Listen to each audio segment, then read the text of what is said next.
রাতগুলো এত কষ্ট লাগে কেন জানো? কারণ তখন কেউ ডিস্ট্র্যাক্ট করে না, চারপাশটা চুপ হয়ে যায়। দিনের বেলা তুমি যতই ব্যস্ত থাকো, রাতে সব থেমে যায়, আর তখনই তোমার নিজের চিন্তাগুলো সবচেয়ে জোরে কথা বলতে শুরু করে। রাতে পুরনো মানুষদের এত মনে পড়ে কেন জানো? কারণ দিনে তুমি নিজেকে ব্যস্ত রাখো, মানুষের সাথে মিশে থাকো, কিন্তু রাতে যাদের ভুলে যেতে চেয়েছিলে তারাই মনে পড়ে যায়, আর তখনই বুঝতে পারো তুমি আসলে এখনও তাদের ভুলতে পারোনি।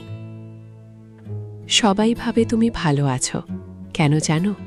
কারণ তুমি কখনো নিজের কষ্ট দেখাও না, সবসময় হাসো, সবাইকে খুশি রাখার চেষ্টা করো, কিন্তু কেউ বুঝতে পারে না এই হাসির পেছনে কতটা কষ্ট লুকিয়ে আছে। তুমি নিজেই নিজের ব্যথা লুকিয়ে রাখো। মানুষ একা হয়ে যায় কেন জানো? কারণ সবাই পাশে থাকে যতক্ষণ তুমি তাদের দরকারে আসো। যখন তুমি চুপ হয়ে যাও তখন কেউ খোঁজ নেয় না। তখনই বুঝতে পারো সবাই আসলে নিজের জন্যই ছিল। কেউ নিজের কষ্ট কাউকে বলে না কেন জানো? কারণ তারা জানে সবাই শুনবে, কিন্তু খুব কম মানুষই বুঝবে। তাই তারা চুপ করে যায় আর নিজের ভেতরেই সব জমিয়ে রাখে। মানুষ হঠাৎ করে বদলে যায় কেন জানো?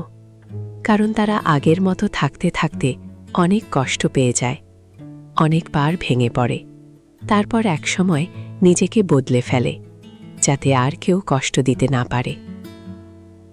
একসময় মানুষ চুপ হয়ে যায় কেন জানো? কারণ বোঝাতে বোঝাতে তারা ক্লান্ত হয়ে যায়। আগে তারা অনেক কিছু এক্সপ্লেন করত, কিন্তু ধীরে ধীরে বুঝে যায় কেউ আসলে বুঝতে চায় না, তাই তারা চুপ হয়ে যায়। তাই কেউ যদি হঠাৎ করে চুপ হয়ে যায় তার মানে এই না সে ভালো আছে, হয়তো সে ভিতরে ভিতরে অনেক কিছু সহ্য করছে। তাই একবার জিজ্ঞেস করো, তুই সত্যিই ভালো আছিস তো?